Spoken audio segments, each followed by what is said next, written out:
Una struttura già commissariata dalla Regione Veneto, regione che ora vuole vederci chiaro, capire cosa sia accaduto all'interno della casa di riposo IPAB di Rovigo, dove alcuni pazienti sono stati vittima di maltrattamenti fisici e verbali da parte di 7 operatori dipendenti e 2 inservienti della cooperativa che si occupa delle pulizie. Le immagini diffuse dalla squadra mobile di Rovigo, che ha posto fine alle angherie, sono molto chiare, le vessazioni visibili. L'assessore alla sanità del Veneto Manuela Lanzarin ha istituito una commissione regionale per le verifiche amministrative. I 9 sono stati denunciati a piede libero per maltrattamenti e lesioni personali. Sono stati sospesi anche con provvedimento della Procura della Repubblica di Rovigo con misura cautelare personale e divieto temporaneo di svolgere attività professionale. La Lanzarin ha evidenziato che quanto accaduto a Rovigo è di estrema gravità e la Regione, nel pieno rispetto del lavoro di indagine degli organi inquirenti e della procura e della presunzione di innocenza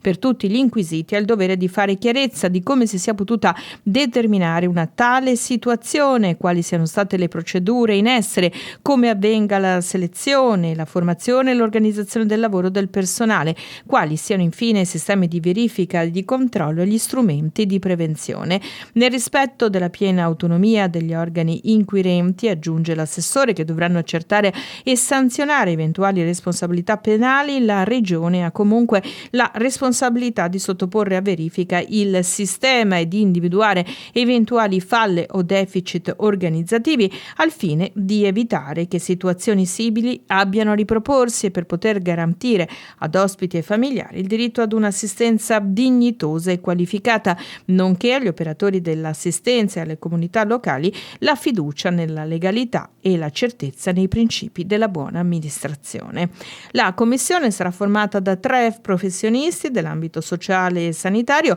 e entro il 30 settembre dovranno stilare un report della verifica, acquisendo informazioni amministrative, organizzative e gestionali e indicando anche provvedimenti amministrativi da adottare. A denunciare i maltrattamenti sono stati i colleghi degli operatori coinvolti.